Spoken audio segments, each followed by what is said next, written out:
Okay. Wait. They're aimlessly by.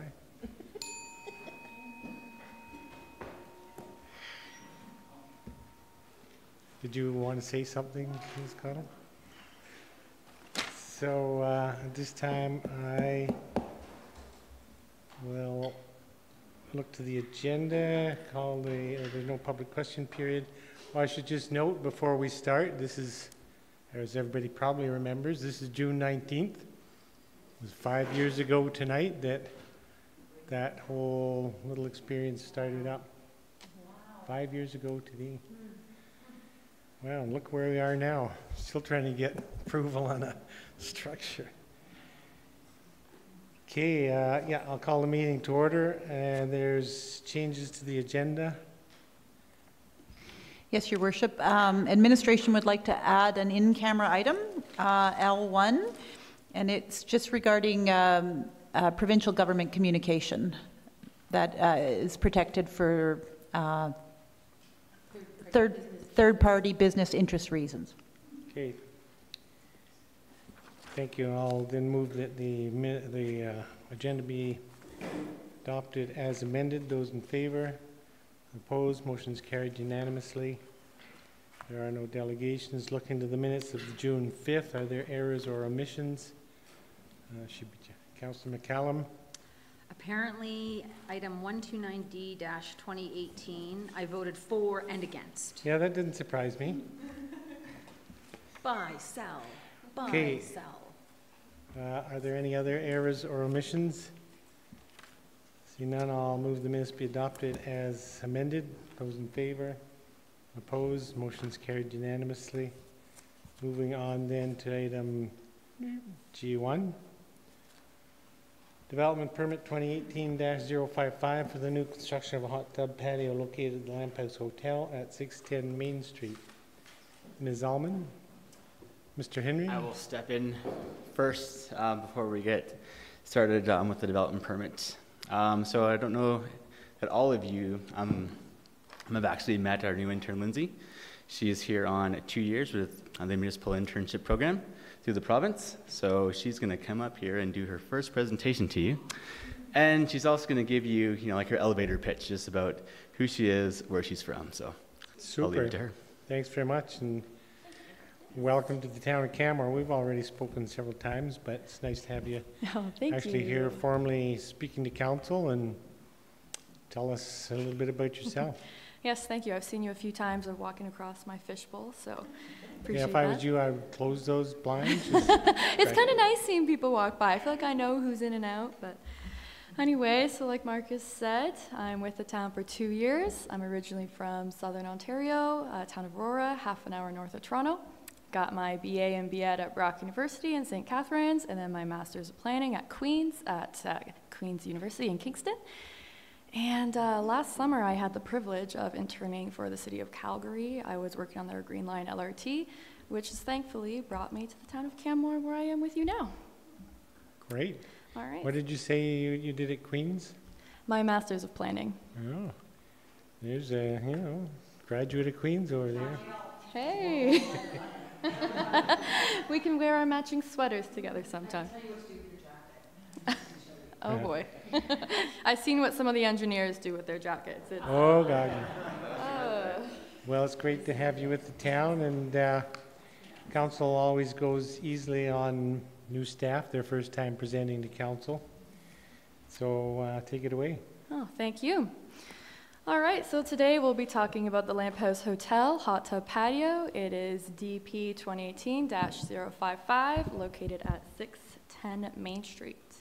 So to do a little site context here first, this is 8th Street, Main Street. Up here we have 9th. The Lamphouse Hotel is the highlighted area here. It used to be the Bow Valley Motel, so it is comprised of 3 lots. The 2 on the left, which are blue, are Town Center District, and the one on the right, which is yellow, is a direct control district. It's Town Center Creekside, TC-1. So for this presentation and the hot tub development, it's only in the direct control district. So the lot was originally designated direct control district with the intent to provide site-specific setbacks from Policeman Creek. and the eastern boundary to Lot 3 to ensure that future development is integrated with the adjacent lands. So the regulations were intended to be for new development, but since the Lamphouse Hotel is a renovation of the pre-existing Bow Valley Motel structure, these regulations are not applicable for the site. So I'm here today because this district requires that council be the development authority for all structural development. So unlike the renovation project, a hot tub requires structural work, which is why council is the development authority in this case. So we'll do a quick overview of the development. These are the 3 lots. The top right corner here is the hot tub, which I will zoom in for you shortly. So it is a minor amenity addition. It's a renovation of the existing space. So it is an extension of the Lamphouse Hotel development, which include DP 2017-123 and BP 2017-252. These are both approved and they are already complete. And so the trees on the site, which on this top right area here, they are the town's and they will not be removed as a part of this hot tub development. So to give you some background information and a zoom in now on the hot tub, the total area of this is 42 meters squared. Its height, it's 1.385 meters from grade, so the total height is 5.35 meters. There's translucent glass in the guardrail wall, which make up 1.865 meters in height. The wall goes along here where there's glass. It is open air, there's no roof. There are 2-watt LED string lights for decoration. The lights conform with the district's lighting regulations and they do not protrude into the adjacent lot. The mechanical room is located in the west area right here on the screen where my red laser pointer is. It is at a slightly higher elevation, so that's for flood protection purposes. And the stairs to and from that hot tub are in this area in the bottom left. This is for guest access only for Lamphouse Hotel guests. The shrubs and landscaping are incorporated into the development. So there are no variances in this case. Upon first review of this, we thought there might have been a need for a variance due to creek setback requirements in the district. But after further reading, we discovered that because the Lamphouse Hotel is reusing the existing Bow Valley Motel structure, these are not applicable to it. So on the request for decision executive summary, it states that there is a variance you'll see on page 8, but this is incorrect and it's a mistake, and we apologize for that. There is none. So a bit more context for you. This is the perspective from the eastern elevation. So this is facing Policeman Creek on the pathway along. So this is what someone would see when they're walking. And this here, where the red pointer is, this would be the glass that you'd look through. This is the northern elevation. So this is facing a laneway, as seen from the pathway beside the creek, and it's adjacent to properties in the north. So a concern was brought to the town from residents who use the space to the north, which is the Canmore Seniors Association. The original intent was that the hot tub glass is clear, but the residents noted that they were concerned about privacy since their back lot is within sightline of the hot tub patio. So administration supports the residents' concern, and we propose that an opaque or a frosted finish be put up instead to protect the privacy for hotel guests and adjacent users. So to finish this off, the recommendation, the proposed development complies with Land Use Bylaw 22-2010 and proposes to enhance Canmore's visitor accommodation offering. The patio is an appropriate scale and use for the Lamphouse Hotel. So we recommend that council approve DP 2018-055 subject to the conditions for approval in the Schedule A. So with that, thank you for listening, and I'll be taking any questions now. Thank you very much. The condition of approval, number 9, around about the glass requiring opaque or frosted finish, that's for both facing glass walls, is that right? Yes, so there is a glass wall facing the north, which is where the laneway is, to the east beside the creek, and there's also one to the south that's facing the interior where their parking lot is. Those, they were all proposed initially to be clear, but we're recommending they be opaque and frosted. Right.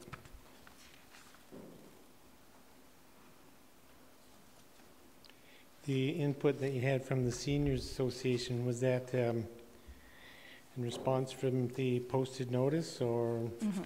So we didn't receive any written responses. I see. These were 2 walk-ins who came in, and they voiced their concerns to us. Thank you. great. Are there questions from members of council for Ms. Ullman? Seeing none, thanks very much for the presentation. It seems pretty straightforward. Thank you. I do appreciate actually the adding the planning added that condition number 9. I think that's a good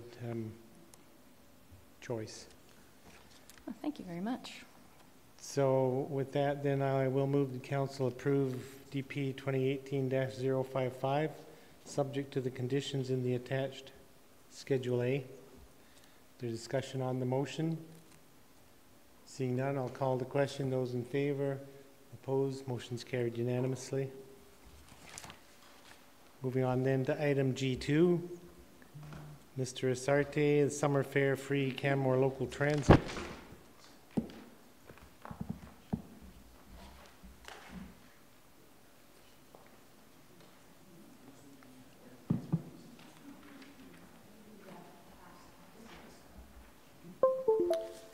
Your Worship, would it be possible to flip agenda items and do the parking piece first? Sure. I'll get council's approval with that through motion to amend the agenda to have G3 come before G2. Is there discussion on the motion? See, now I'll call the question. Those in favor, opposed? We've switched it. G3 then. Thank you.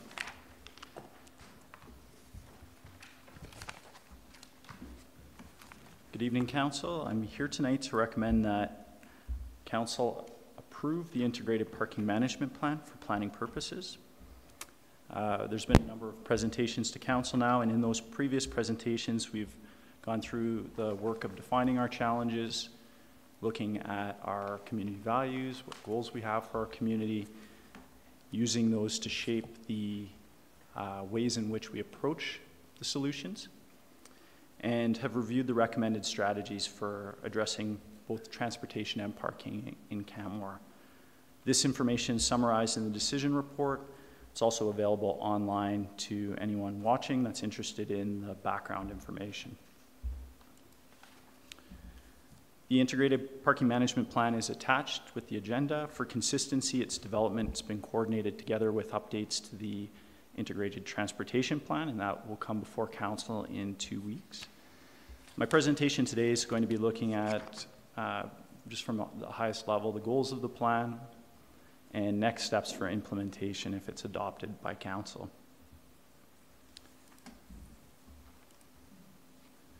As presented previously, if we focus only on providing more parking stock, more road capacity, there are a lot of negative impacts on the community that we would have to deal with. And rarely do those solutions provide any long-term relief. So in contrast, we focused on strategies in our transportation planning documents that are aligned with community goals. They support those community goals. And the parking plan is part of that, and it's seeking to provide those long-term solutions. So challenging implementation up front, perhaps, but benefits increase over time. The plan includes goals of having an attractive and livable town center, economic development in the town center. It's the economic engine for our community. We aim for preservation. We're looking really to preserve the limited capacity we have in our roads. So we're giving people options, true options in the way that they travel, and through that, we can maintain capacity for people who choose to and need to drive.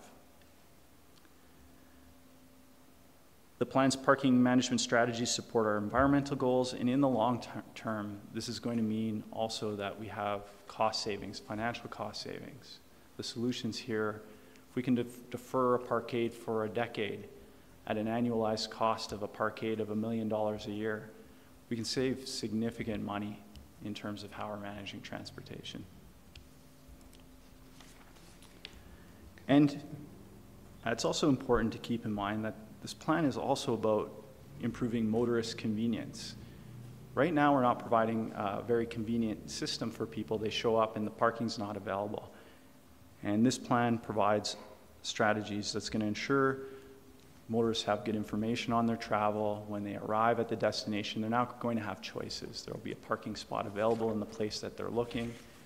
There will be information for additional parking, perhaps longer term or without a cost. And so this is about motorist choice, and it's about motorist convenience. These goals can't be accomplished by any single strategy or solution. It's a range of complementary strategies, as has been outlined in the plan. There's synergistic effects, so that means if we apply one of them, we can see a benefit. If we apply two, we can see a greater benefit. They build on each other.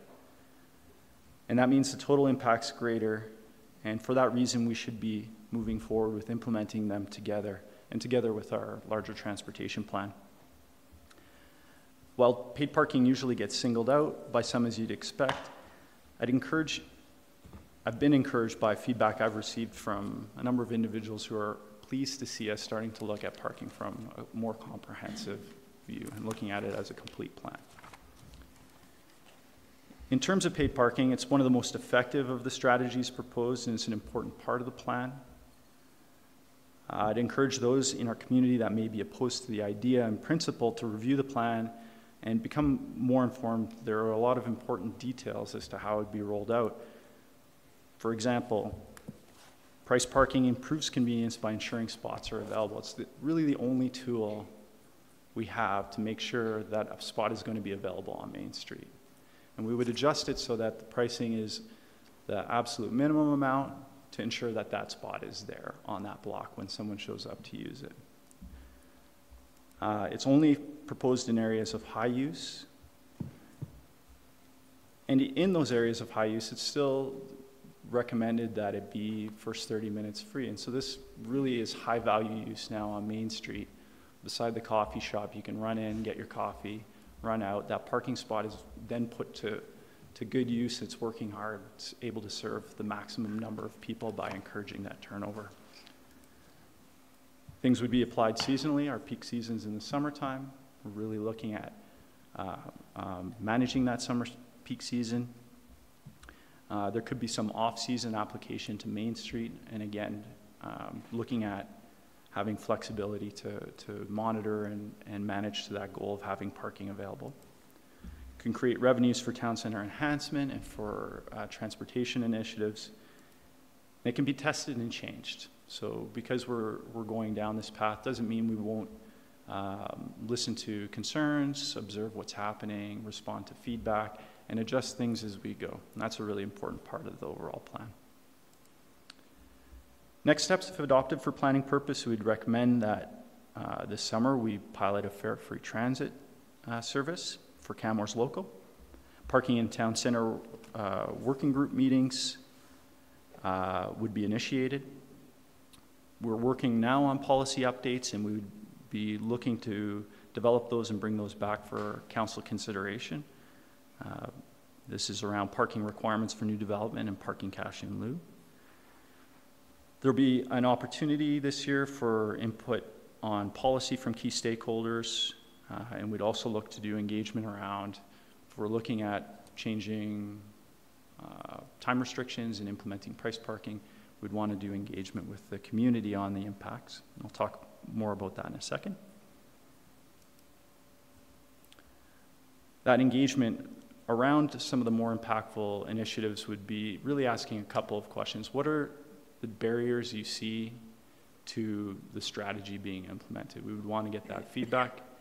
And also, what direct impacts would a business owner, a realtor who has realtors coming and going, how is that going to exactly work for them? A resident on Veterans Ave that's concerned now parking's going to be pushed over, we want to hear from them. That'll help us tailor the solutions to try to minimize those impacts up front and help us with the rollout. For 2019 and beyond, we would just continue with the plan. Improvements for walking, cycling, and transit. Implementation of fare-free transit would be proposed, and we would explore ways to fund that and what that would mean in terms of the fiscal impact. We'd also know from a potential summer pilot what the benefits could be. look at planning for intercept parking in the town center, updating those plans and looking at moving some of the parking from the town center out to the fringe. Information signage is an important piece, and there's Banff's done a great job with their signage to point people to parking areas as part of informing and good customer service. So we'll look at options for that. And work with key stakeholders. This is an example, but working with the BRZ and the Hotel Association, how do we get information to visitors for how they can walk from a hotel? How do we work with hotels to allow people to keep their car there during the day, even after they've checked out? And after implementation, there will be ongoing marketing and promotion of various alternative transport modes, monitoring impacts, surveying users, planning for events. That's really one of our very acute times, so plan for those, and having effective and efficient enforcement.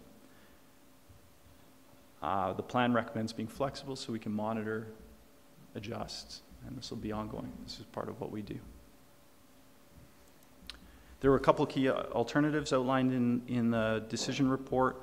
We're recommending to work with a town center transportation enhancement working group, and that we move from cash in lieu, which was focused on structured parking, to using funds collected from price parking and from cash in lieu to invest in the town center and to fund transportation initiatives and parking initiatives that have come out of these plans. I'll conclude now and with the recommendation and open up for questions. I have all the slides from past presentations, so if there's specific questions about any of the mapping or strategies, I'd be happy to flip to them and answer.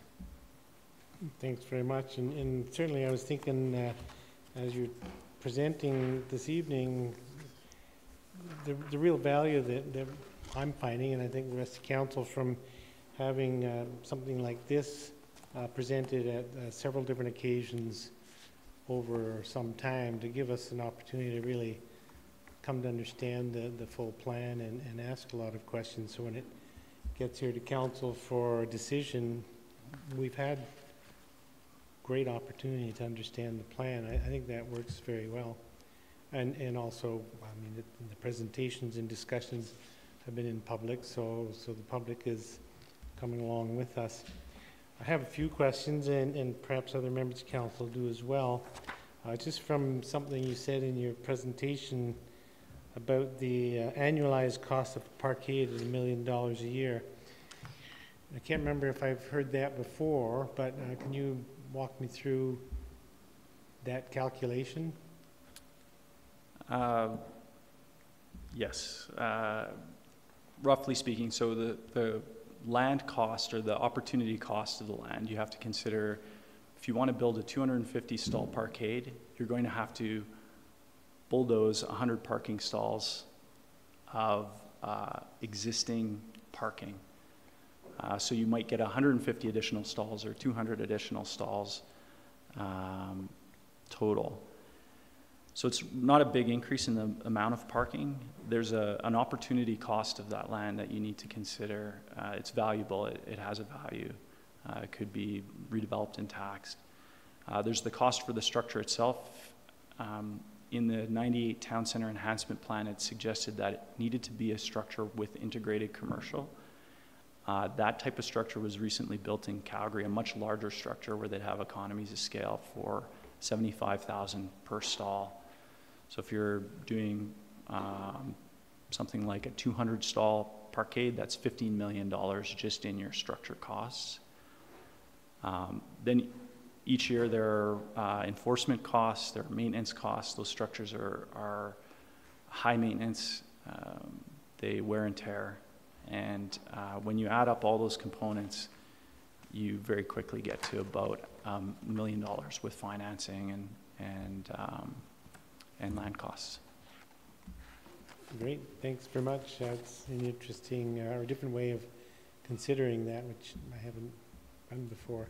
Councillor Sanford, you have a question? Thank you, Your Worship. Yes, thank you for your presentation. I just had a question for you about the funding, the recommendation that the income from price parking go into a town center transportation and enhancement fund. and you're suggesting that that would be managed by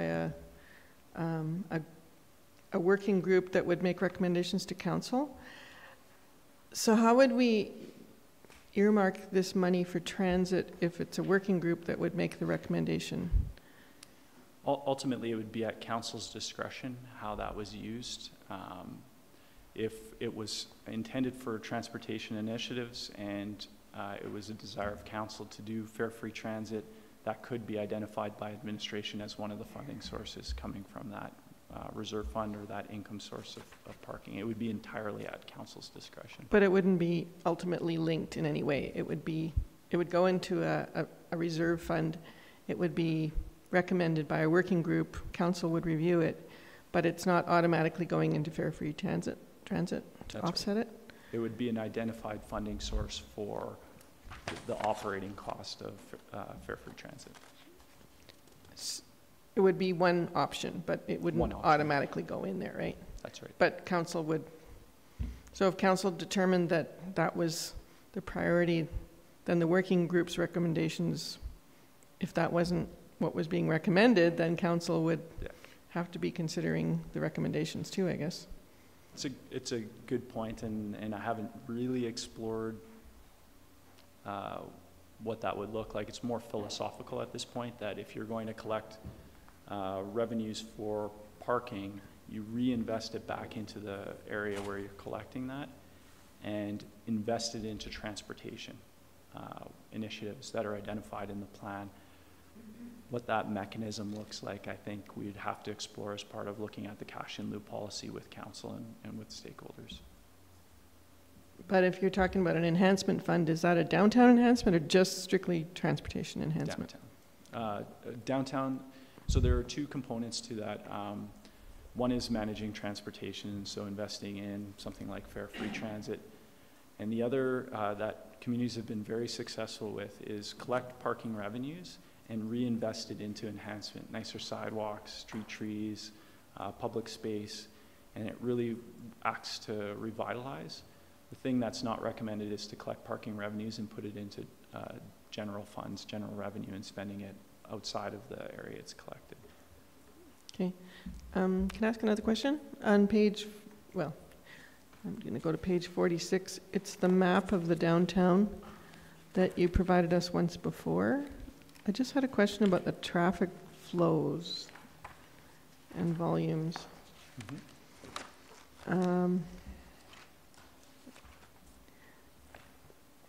When I look at this map,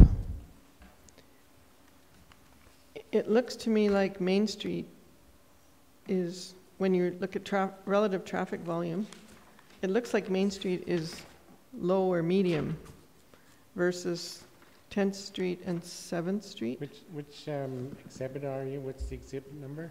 It's on page 46. Yeah, it's that one, that map that he has there.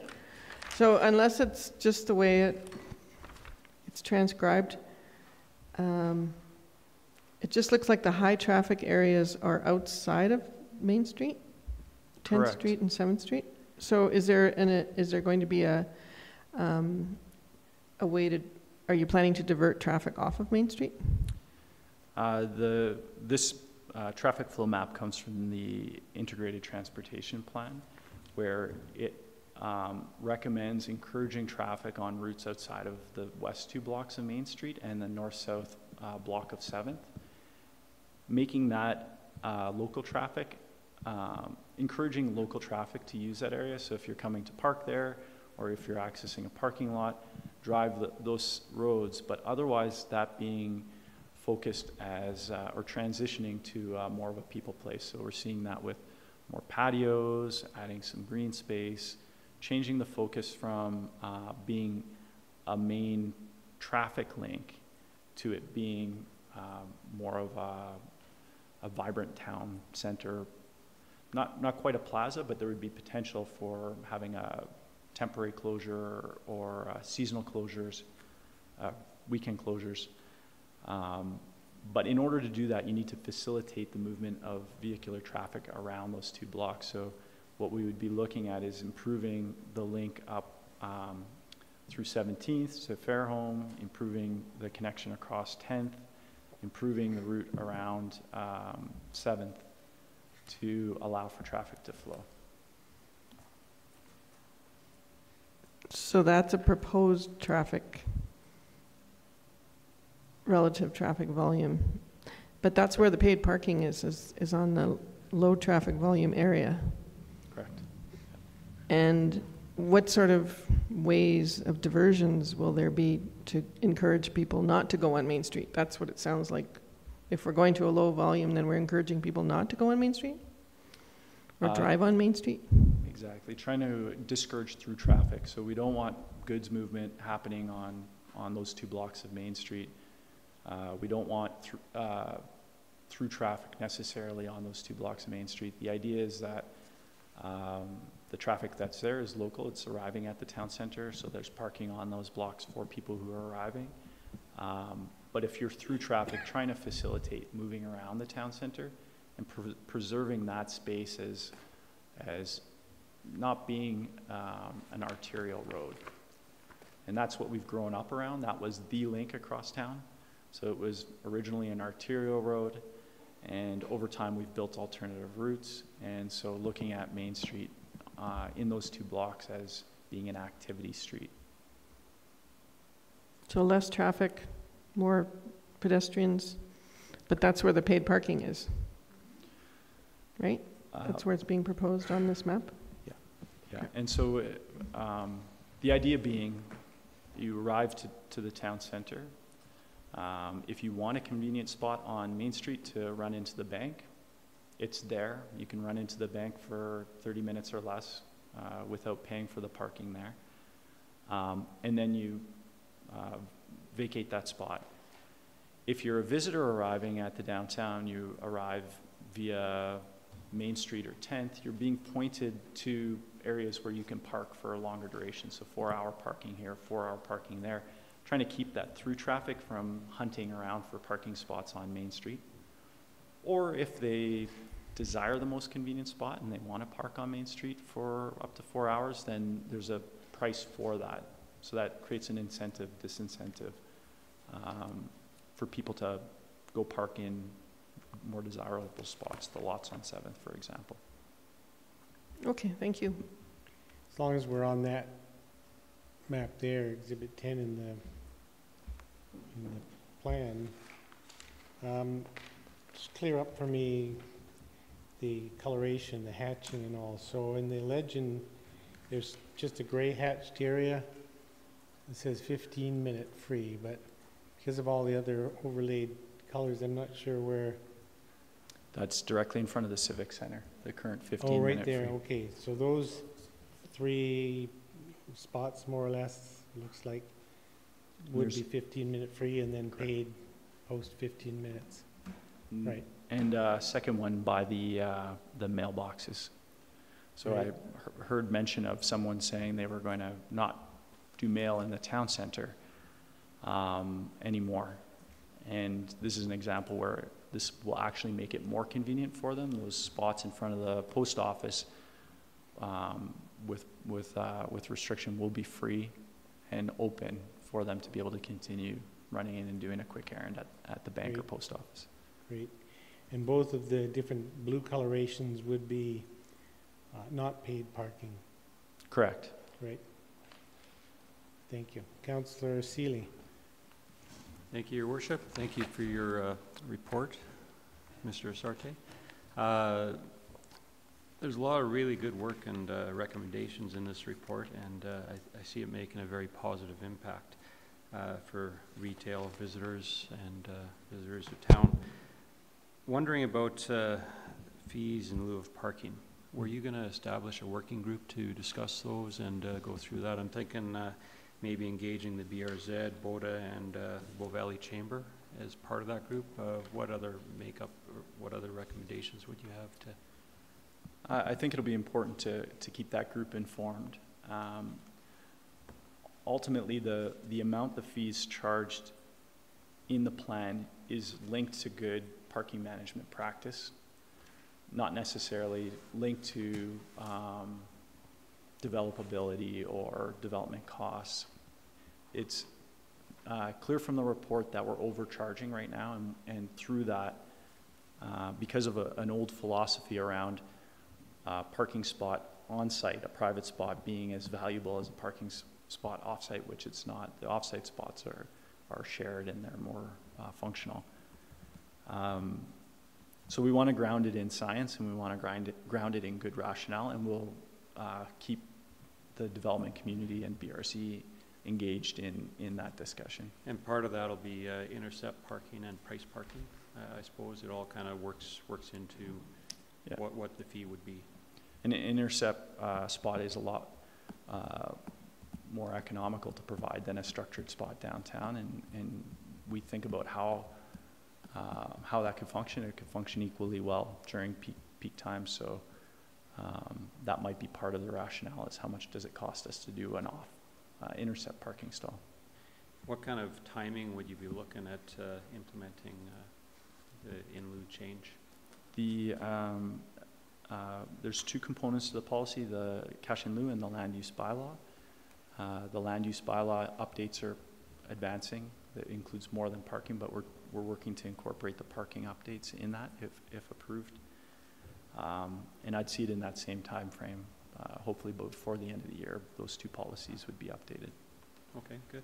And just when we talk about parking pricing, one of the things I see here is generate revenue, and I'm a little concerned about that. I would rather it address manage demand and encourage turnover, keeping it reasonable for our visitors so they have a positive experience and flow as well. So I guess just a comment more than anything, but that does concern me. If we're trying to generate revenue, it's a different model, I think, than what I'd be.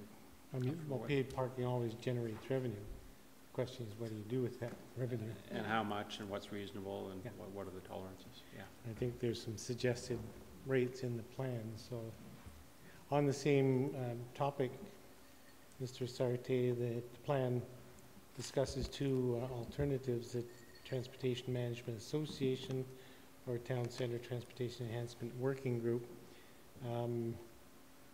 Councillor Seeley was asking about that, and it's clear in the report that the intent would be to continue to engage with the business community. The last note on that page is that unless otherwise directed by council, administration will proceed with this framework, which I take to mean the working group framework. So are you seeing that through approval for planning purposes of the park management plan that would incorporate that direction, or would you look for a separate motion to that effect, or? It's really an extension of what we've already been doing, as envisioned in our business plan for 2016 to 2018, which saw us working with the BRZ. We're expanding it a little bit because we recognize those other key stakeholders can have a big positive impact. So if it was adopted, then we would take that as direction to continue with the path that we've been on, and to expand that group and to keep going with it. I'm open to suggestions, however, as to how that looks. Yeah, no, that answers my question, that your intent is just simply to continue with that format, unless council should at some point in the future say we'd prefer something different. I think the discussion within the report is clearly outlines the benefits and the advantage of that little bit more informal ad hoc group. Councillor Mara? Thank you, Your Worship. Thank you for your report.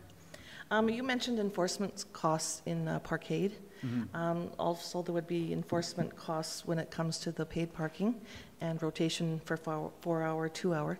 Are you looking at maybe some of this revenue going to maybe adding a bylaw officer to enforce it, and would it be seasonal or year round?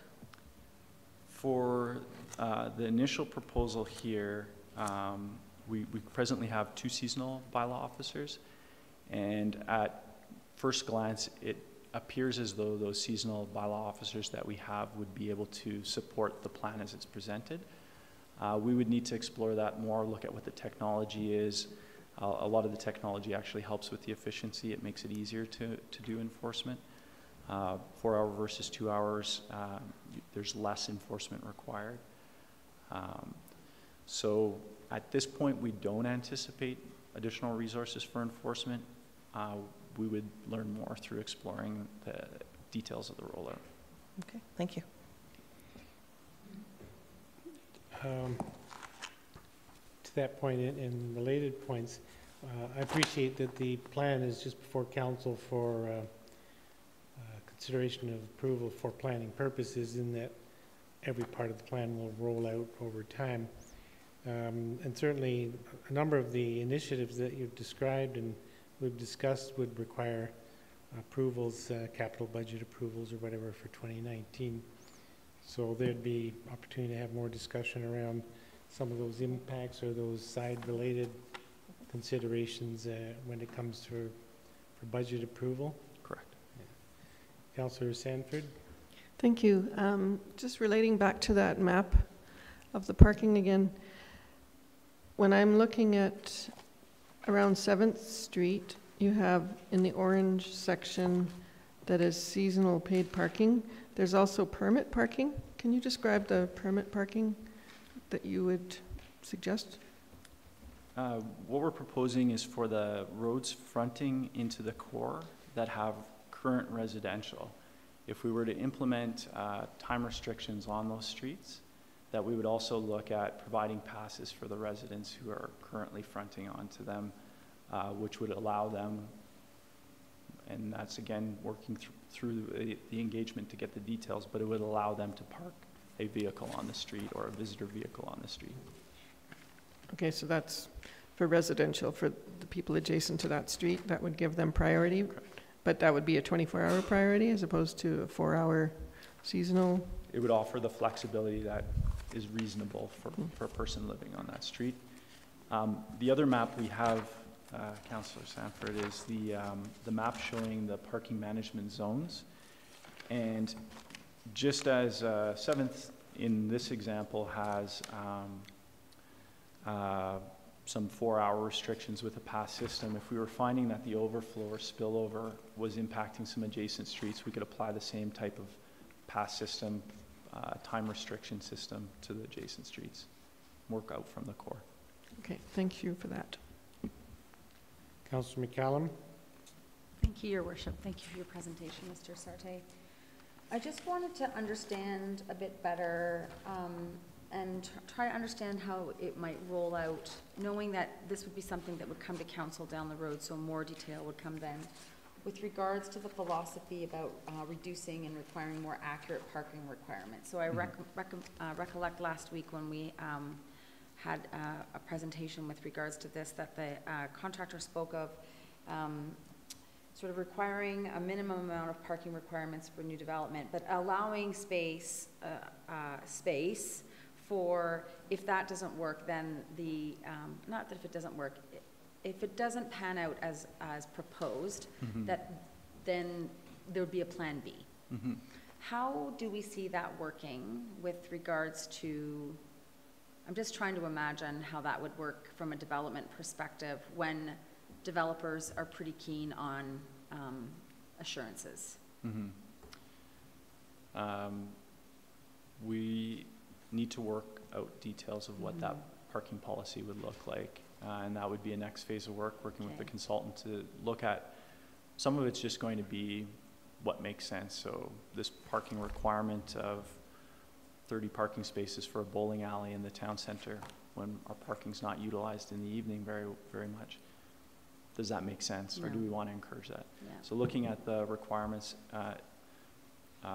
looking at reduction factors, that'll be another area where there's some potential for you provide better bicycle parking facilities. Maybe that creates an offset.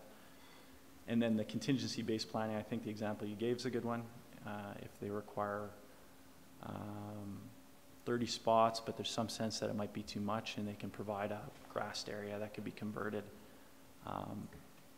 The policy should allow that flexibility. We'd rather have some grass and infiltration area than parking spots that may not fill up or be required. Because I feel like that and the parking in lieu piece are directly intertwined, and they would, in my mind, seem like two things that would need to come forward at around the same time. I know that there's letters attached to the presentation from the BIA as well as from BODA, and there's an expressed interest of the parking in lieu fee being reduced immediately, and I would like to see something else replaced with that, as opposed to just negating or undoing something completely. And I think this has been a very thoughtful plan. This has been going on for quite a while, so I'm not implying that there's anything thoughtless from that, but I just want to make sure that there's something solid replaces the other when it's taken away. One question I wanted to ask, and I know that it was presented before, is this plan is based on the idea that at least 30% of the population will be using their car each and every time they walk out of their home. Correct. And that the remaining trips are a blend between driving and walking and taking transit and getting on your bike and car sharing and all those things. Correct. Is that a correct? I was trying to find that in this plan. I knew I had highlighted it last week and I couldn't find it. Correct. The expectation is that people have a choice, and people are going to need to drive 100% of their trips, or they're going to want to drive 100% of their trips.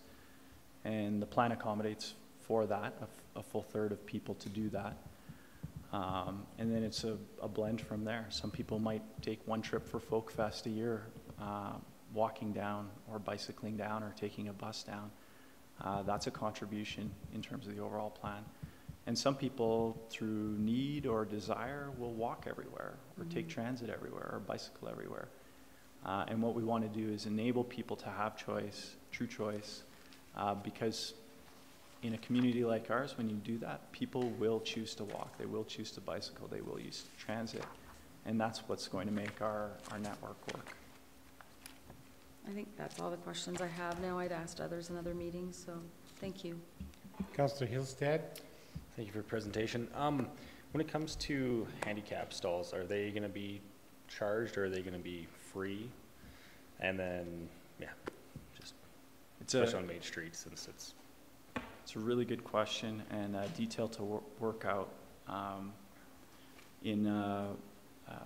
There's the cost component to think about, and then there's the designated stall, which oftentimes are only in a handful of locations and perhaps not the most convenient if you want to go to the bank but have to park over here because that's the designated stall and only one available.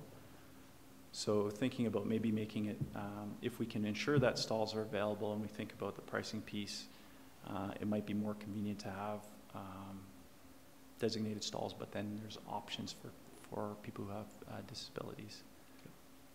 But a piece that needs to be thought through more before we roll things out. Sounds good. Thank you. Councillor Comfort? Actually, to follow up with that question, I thank you for asking it.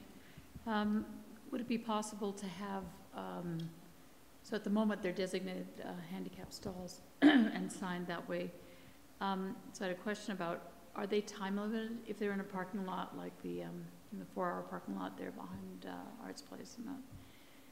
Are they time limited as well? And would it be possible to, if you have a sticker in your car, that the time limit would be greater, because it may be easier for someone to get around the car, you know what I mean, in that location, rather than move the car, try and find another handicap location, and so on. Great suggestions, details that we would work out, and hopefully when we ask our questions around the engagement, that's the type of discussion I think we really want to draw out, is how would this plan impact you? What are your challenges, so that we could think through those details, but those are great suggestions. Okay, so you're planning considerable public education on this piece then, or public engagement, I should say. I foresee that people want to reach out. They have already reached out, and they want to share their concerns, and that's a great example of what we're trying to draw out so that we can design this thing in a way that it'll work fairly well off the hop. Okay, thank you. If there's no further questions from members of council at this time, seeing none, thanks very much for your presentation. So I will move then that council approve the integrated parking management plan for planning purposes. Speaking to the motion, I'm happy to support the motion. We've done a lot of work on this. It's informed through several years of work, actually going back through integrated transportation master plan and several opportunities, as I said earlier, to present this in council chambers for information and to better understand where it's going. And I think a lot of the feedback I get in the public is around the need to do something about the congestion and the busyness in the downtown core particularly, and I think a lot of the suggestions in the plan are really to the point, and I appreciate how we're moving slowly down this road and being careful, and a number of the suggestions could be tried and prove not to be as successful. So yeah, I'm happy to support the motion this time. Councillor McCallum. Thank you, Your Worship. I too would be happy to support this motion for planning purposes. I think that it's probably quite easy to extract a fancy buzzword like paid parking out of this plan, but that is actually a very small component of the overall plan itself. And if you just look at the front page, looking at intercept parking, many of these things are actually things I recollect hearing during the election. Looking at shared parking, optimizing our parking regulations, looking at our in lieu fees, walking and cycling improvements, improving our enforcement. And I think the one part in this plan that I really think is the most valuable is how hard the engineering department and planning have worked with the BIA as well as the other business associations such as CHLA, et cetera. So the reason why it's taken such a period of time to bring out this plan is because there's been so much engagement already with the business community, and which are the ones that are the most impacted downtown if this is where many of the parking improvements are going to happen and much of the congestion that we experience in the community happens. So I think what is really important for everyone to remember is that each of these initiatives are going to come back to council for tweaks and improvements and for approval, and that this isn't going to roll out overnight. Many of these I've seen actually occur in other not so busy tourist communities, but I look at the community of Nelson, which is one I visit quite often, and they have when I look at this plan and I see what they've done there with their traffic management, it's quite similar actually. So I look forward to seeing more and more initiatives coming back to council for approval.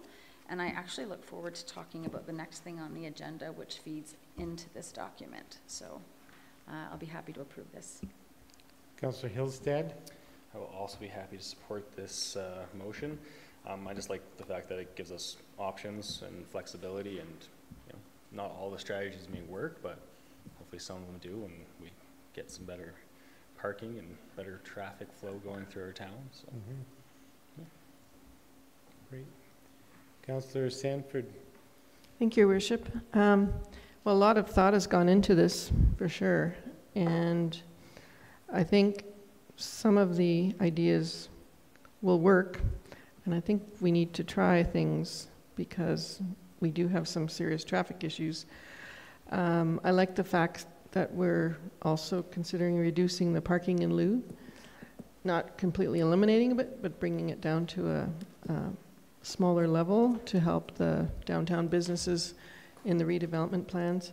And I think in your report it says that 85% of downtown is roads and parking lots. So we have quite a bit of land that is available for that purpose. So I think the the strategy of having some of it paid parking and some of it time-limited parking and some of it free parking, I think is a good compromise and a blend. So thanks for addressing all those parts of the plan, and I will support it. Councillor Seeley. I too will support this, and I appreciate all the work that has gone into the engagement piece with the BRZ and the business community.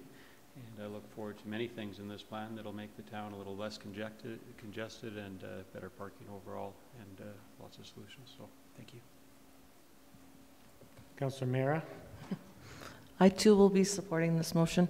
I'd like to thank Andy and his team for, I was dragging my heels for a bit on this whole initiative, but thank you for taking the time and explaining it in full detail and the whole process that's been explained to me in the workshops, and that's why I will be supporting it. Thank you.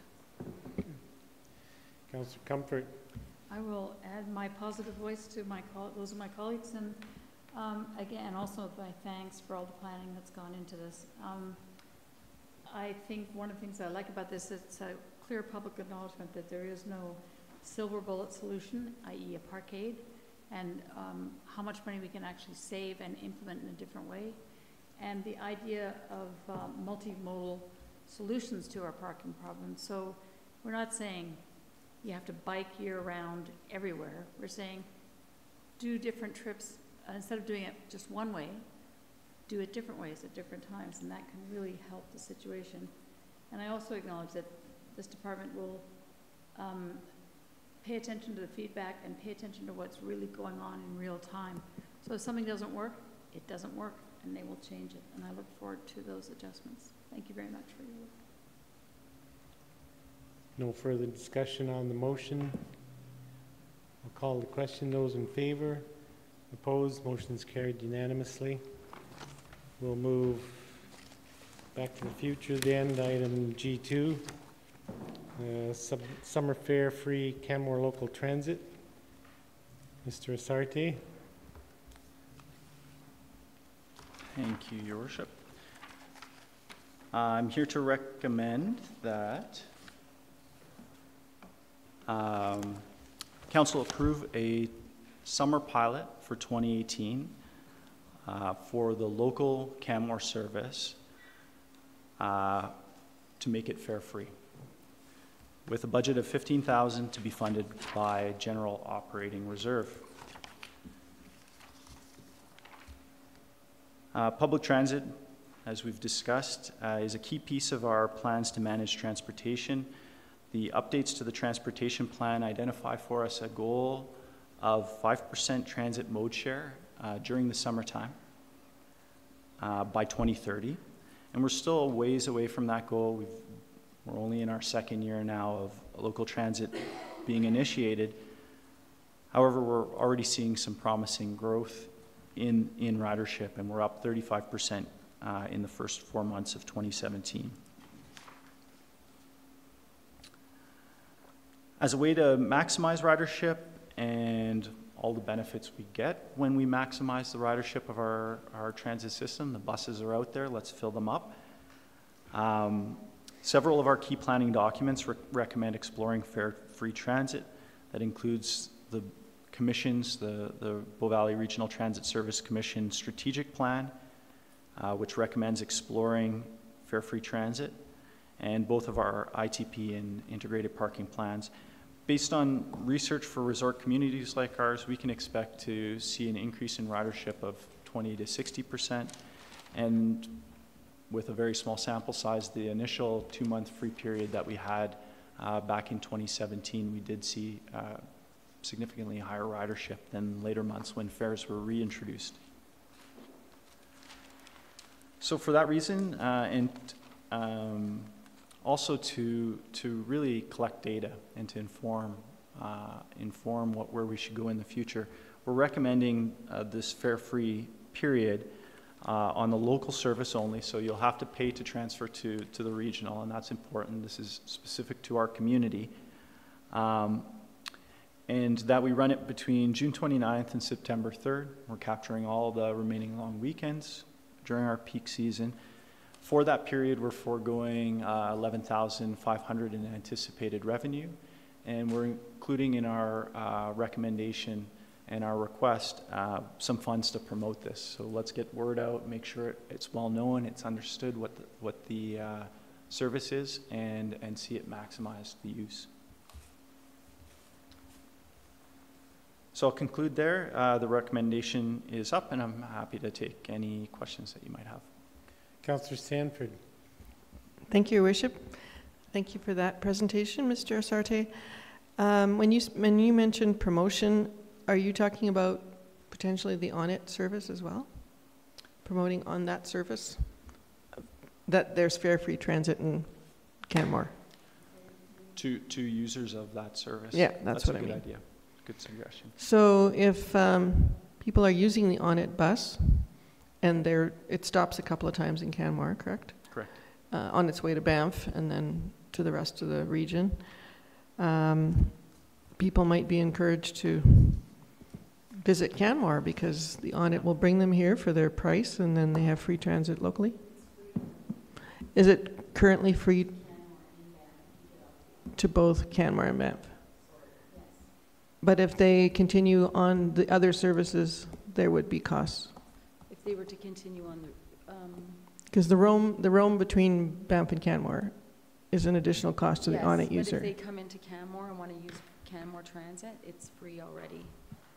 Okay. With their on-it ticket. With the transfer? I don't think so. Yeah. Was it? Yes. Huh. Didn't know that. You can basically get all the way to Lake Louise with your on-it ticket right now. Yeah. Yeah, I wasn't clear on where the transitions go with the local service to the on-it service. I'll clarify for Yeah. council, and I still think it's worth Yeah. promoting there. They may be visiting for longer than just the transfer, so if they knew they could get to Canmore and then when they're here be able to get around, I think that's a good message. Because also if they're using the roam between Banff and Canmore, there would be a charge for both services, for the regional and for the local, right? Okay, great, thanks. Councillor Hillstead. Thank you again for this presentation, Mr. Sarte. Now, if someone's already purchased a pass with the free, we do the free thing, they will be getting their pass extended, correct? Correct. Similar to what Parks Canada did with passes when they announced the free year. Okay. Thank you. We did that when there was free passes at Elevation Place as well, didn't we? We put the purchase passes on ice or something. Yeah. Councillor Comfort. Yeah, I just had a question. Would some of the data that you would get from the this pilot inform possible route changes locally? Excuse me. There could be a lot of applications for the data, I'm thinking. Yes, data that would likely come from a survey subsequent, but that might be something to think about. Okay, thanks. Councillor McCallum. Thank you, Your Worship. Just to add on to that, yes, I think that after the 2-month pilot, it would be, the data you would get would be amazing, and you'd be able to get pointed feedback in terms of route changes or alignments, and you might get people saying, hey, I would have taken it, but I live here, and I don't, so on and so forth. Do you believe that the 2 weeks prior to Canada Day will be enough time for you to get the word out to the hotels in particular to encourage their guests to keep their cars in their own infrastructure?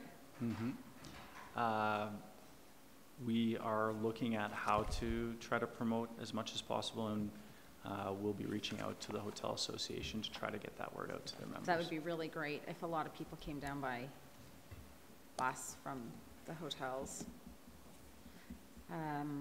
That's the only question I have. I just think this is a great idea. Councillor Seeley. Thank you, Your Worship. Mr. Sarte, as far as fare-free transit goes in other municipalities, I imagine it would be quite successful, but it seems new to me. Is it a new concept, or has it been happening in other municipalities for some time?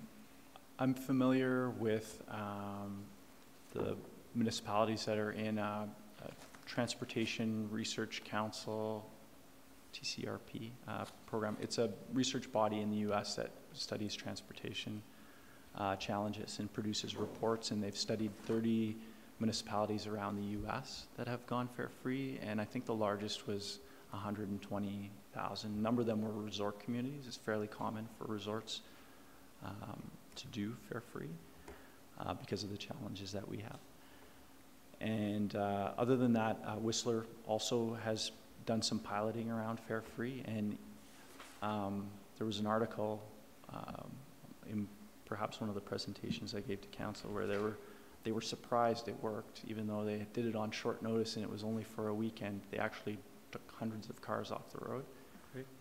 So there are a few anecdotal stories like that, but the bulk of our reporting comes from that research assembly of 30 communities in the U.S. Okay, thank you. Isn't one of the routes in Banff fare-free, the route up to Banff Springs or something? So that route, during the summer, the town of Banff puts on some more initiatives to deal with traffic. So for instance, you can, I think it's you take the bus up to Tunnel, if you're camping up at Tunnel Mountain, you take the bus up there, it's one way is free. I think it's getting to town is free and getting up is $2 or whatever it is. Charge you to go up. Yeah, and I would actually point out that downtown Calgary's had fare-free transit for a really long time, but they've done some other stuff. They've played with a few things, like sometimes they'll do free transit on long weekends and so on and so forth. Yeah, well, we certainly found good response when we had the free transit here for 2 months, wasn't it? The first 2 months? For those 2 months, we also saw a pretty good uptake for hometown hockey. That weekend was fare-free as well, and there was a spike in ridership. Great. Are there other questions from members of council for Mr. Sartey? Seeing none, thanks for your presentation and thanks for bringing this recommendation forward. For a while we were talking about doing this just for a few long weekends. I think the summer pilot is going to be a much more meaningful test result. So looking forward to seeing how that improves the congestion downtown. In any case, I will move the council approve a 2018 summer pilot of fare-free transit on the Canmore local service with a budget of $15,000 to be funded by General Operating Reserve. Speaking to the motion, I just sort of spoke before the motion, but Councillor McCallum. Be happy to support this, Your Worship. I think that this pilot has the opportunity to provide even more livability for people living in our community that want to consider taking the bus. It actually is a fantastic opportunity for families who might be thinking of making the shift and becoming a one-car family and taking the bus with no cost to them whatsoever over the course of the summer. I think that it would be a great trial for businesses downtown to see how many of their staff make a choice to come down as opposed to compete for parking, and to get a half an hour of their life back every day there and to and fro. I think it's an excellent, inexpensive way of the town to being able to mine data in terms of what kind of ridership we have, who's getting on our bus, where they're getting on our bus, how they're using our bus. I think it also gives us a fantastic understanding of what our capacity is on transit if we were to go to a fare-free model in the future. So I am in. Thank you. Anybody else care to speak to the motion at this time? Councillor Seeley. I'll also support the motion. I'm looking forward to taking the transit myself. I've got a big uphill ride to ride home all the time. I have. Taken the transit? I have. I could do it regularly now, and I'm looking forward to it. And I think it'll be a really, really good success. So I'm happy to support this. I'm also happy to support this. I think it's something we should have considered a few years ago when we were first implementing, but one step at a time. I'm looking forward to seeing people on the bus laughing with each other, like that photo you put up there. I've ridden the bus a lot and don't remember anything quite that jovial. Everybody's smiling, but laughing. Councillor Sanford. Thank you, Your Worship. I too will be happy to support this. I think it'll be really interesting to see the buses fill up with people. The buses are running the routes anyway, so let's fill them up and see who gets into the queues, and to see more uptake on the buses would be really great. There's no other comments, no other input. I'll call the question. Those in favor? Opposed? Motion's carried unanimously. Moving on then to item G4, 2019-2022 Council Strategic Plan.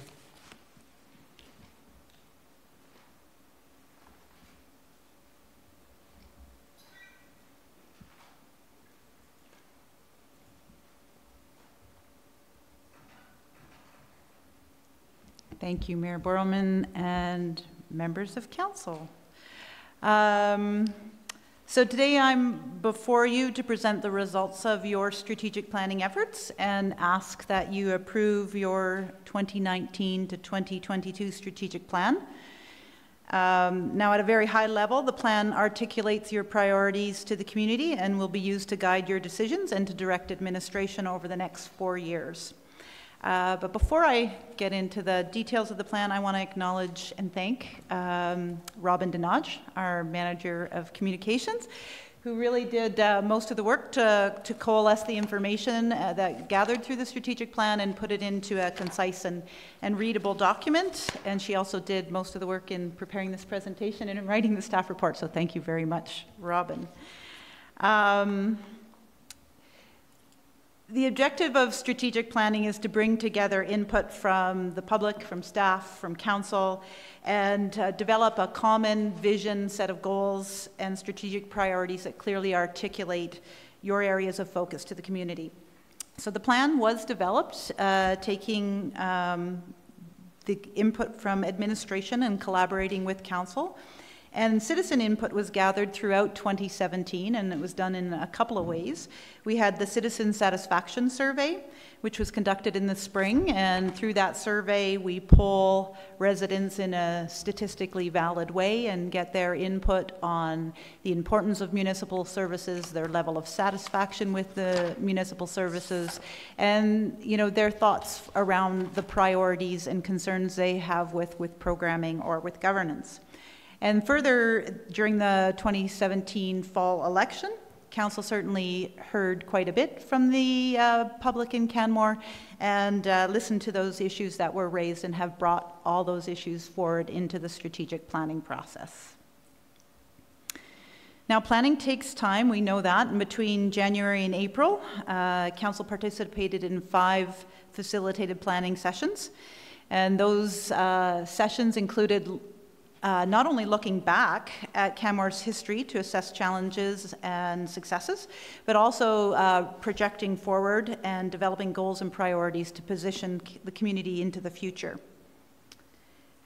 So the time spent in reaffirming our vision and creating the goals and priorities is fundamental to the overall integrated planning cycle that we've been working through over the last many council terms. So this cycle is a holistic approach to strategic planning, and it links your vision and goals to the annual business planning cycle. So firstly, vision and goals are long-range aspirational statements, and we'll get to them in a minute, and they're meaningful and relevant to the community, but they're meant to stand the test of time, not necessarily we're going to ever achieve them. They're really quite aspirational. And council did reaffirm the vision that was established by the past council through the whole Mining the Future process. And I'll just read it out because it is your vision and going to be part of your strategic plan. That Canmore is a resilient and vibrant community, socially, economically, and environmentally.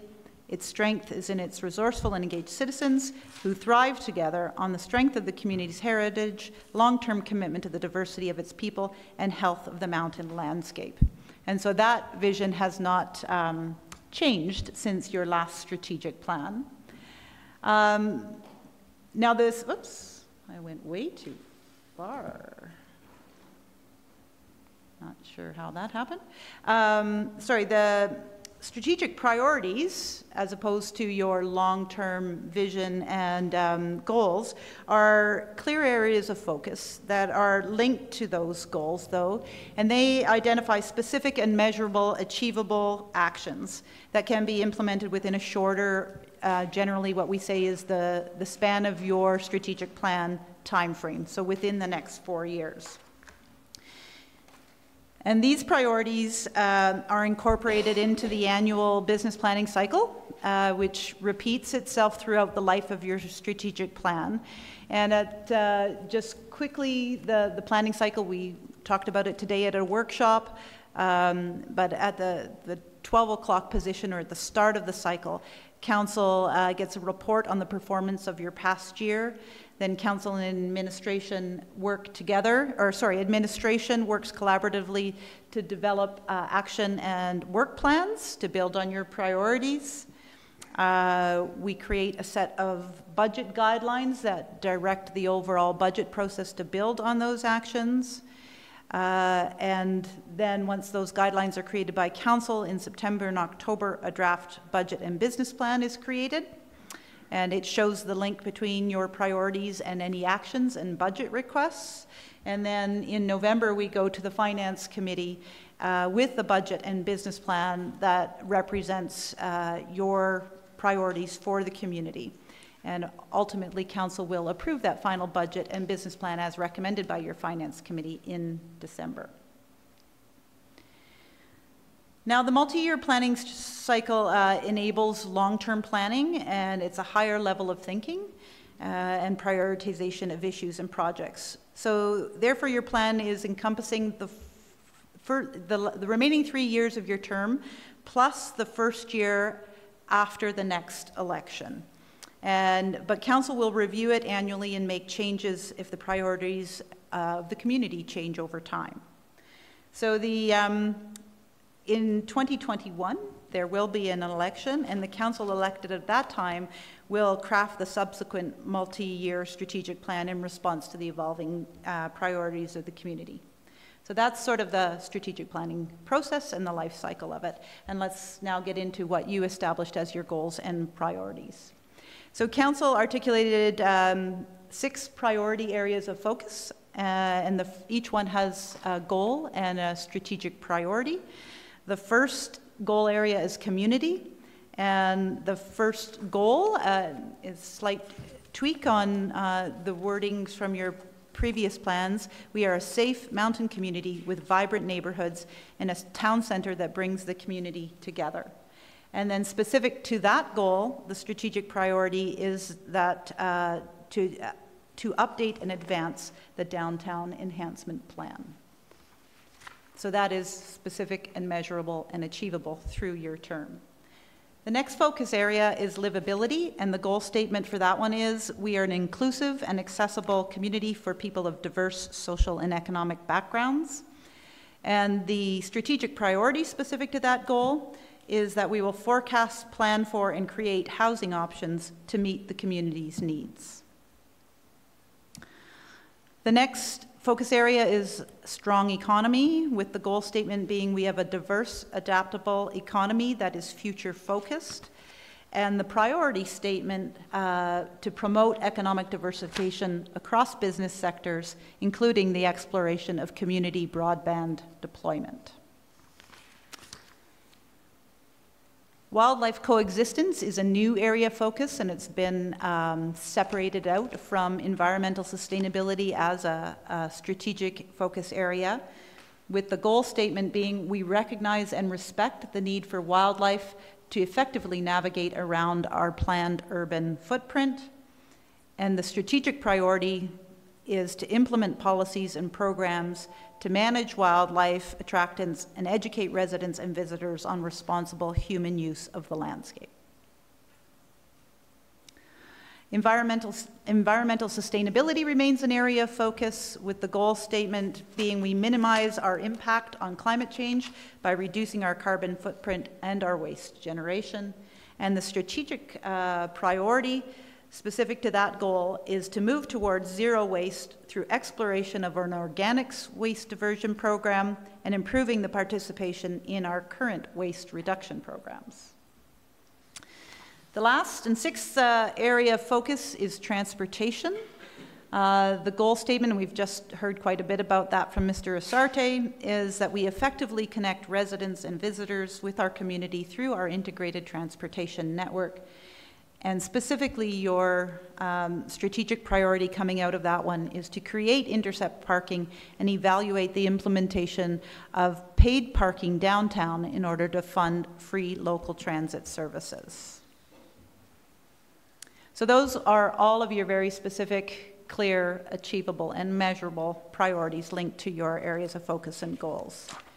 Now, you might have wondered about financial stewardship, human resource management, and community engagement, and I can tell you that we haven't forgot them, and neither did you. And through your strategic plan and the discussions, as we were discussing those elements of a strategic plan, it was identified that the plan is reliant on those throughout every single goal and priority. And a strong, healthy organization is committed to implementing best practices and good governance. And the best way we can do that is through the foundational pillars of financial stewardship, or the ability to manage assets and financial resources equitably and sustainably. Human resource management, which means that we focus on people and culture as our strongest asset, and we're inclusive and connected. And lastly, that we have community engagement as a strong foundation, and we commit to meaningfully engage with citizens for effective decision making. So these key pillars are still in your strategic plan, and they're vital to the overall success of the plan and quite frankly to our organization as a whole. What isn't in the plan is the myriad, actually the majority of what we do as a municipality on a day-to-day basis. And while your priorities are clear, the picture is out of focus. But it's some arts yeah, filter it's on Robin's collage. Very it's clever. Beautiful. Yeah, you're getting good at this. Yeah, but it doesn't mean that even though the majority of what the town does on a day-to-day basis and what we call is operational are not specifically listed and itemized in your strategic plan. They are important and vital and are valued services to the community, and it's incumbent on us as we review our programs and services that we ensure that we are aligning with your goals and priorities throughout. So in conclusion, I just want to commend you for taking the time. Not all councils spend as much time as you do on planning and focusing on your priorities for the community. I think you've provided clarity and focus on your vision. I believe the plan aligns with your code of conduct and your commitment to good governance, and it's a reflection of what you believe are the priorities moving forward for your term. So with that, I will just recommend that you approve the 2019 to 2022 Council Strategic Plan. And if you have any questions, I'd be happy to try and answer them. Thank you very much. Fairly concise presentation of a plan that we've worked on for, I don't know, 6 months now, since the election pretty much. So yeah, it's a short document. It packs a lot of punch. Are there any questions from members of council for Ms. DeSoto on the presentation? Seeing none, thanks very much. Thank you. With that, I will move the council approve the 2019 to 2022 council strategic plan, and I'll certainly be supporting the motion. It is a lot of work for any council to develop this detailed and comprehensive plan to help govern decisions initiatives going forward through the term that we have. And it's important to recognize that pretty much everything in the plan reflects information that was provided by the public to create the revised municipal development plan, the 2016 MDP. So everything that we see in this vision has been informed through that very comprehensive process that we went through several years ago. And I have to say, I think that from my own perspective, everything in this strategic vision reflects so much of what I heard last October during the campaign period. What we're putting in place now reflects things that the community were saying are important to them. Certainly the organic waste handling is a very clear example, but all of those strategic goals and visions are very reflective of what we hear in the community. So I am quite happy to support this 4-year strategic plan to give us direction through this term. And if anybody else would like to speak to the motion, Councillor McCallum. Thank you, Your Worship. Interestingly enough, in 2010, when I was first elected, we went through my first strategic planning exercise. And to be honest, I really didn't understand much about what we were doing until I've seen it play out over the last 2 terms. And it's really been an important tool to help us, or help me articulate to the community what it is that we are trying to achieve as an elected person. The beauty of municipal politics is that it's nonpartisan.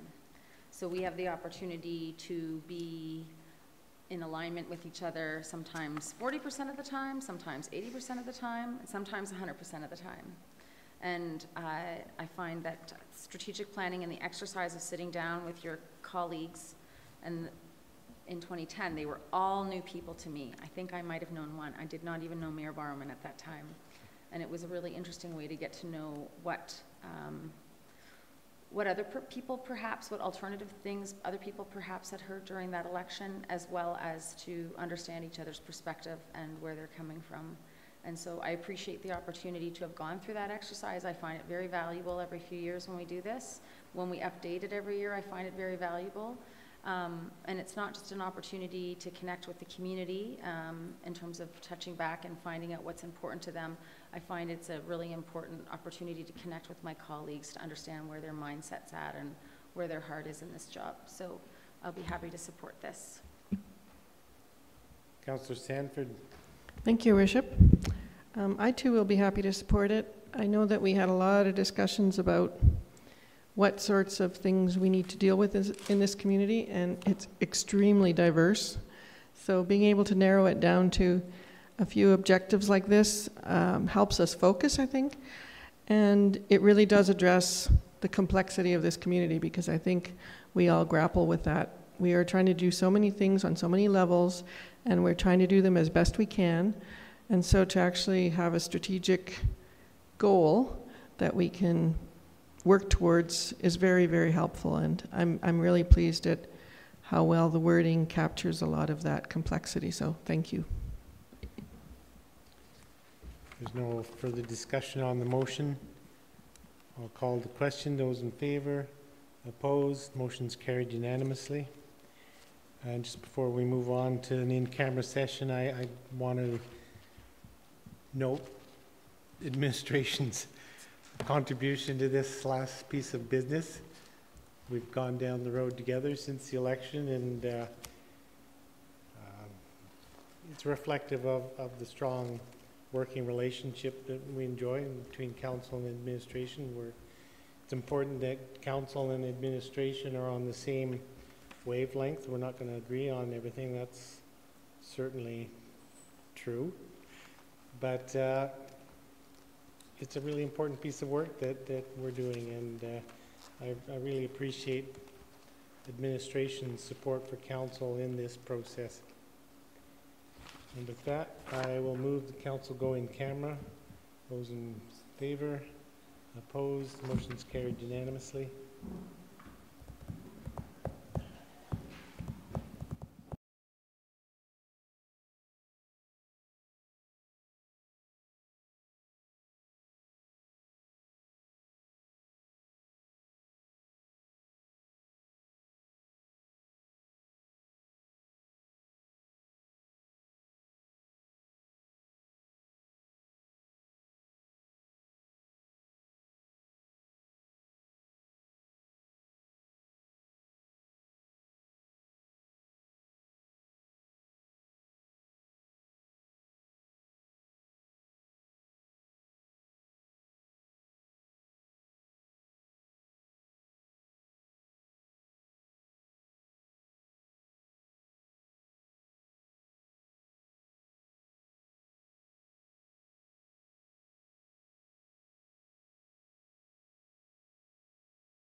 Again?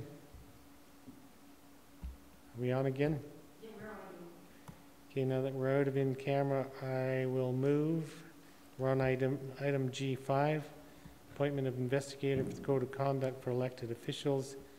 And I'll move the council appoint Barbara McNeil to fulfill the duties of investigator as set out in the code of conduct for elected officials bylaw. To the motion. I'll call the question. Those in favor? Opposed? Motion's carried unanimously. I'll then move the council be adjourned. Those in favor? Opposed? We're adjourned.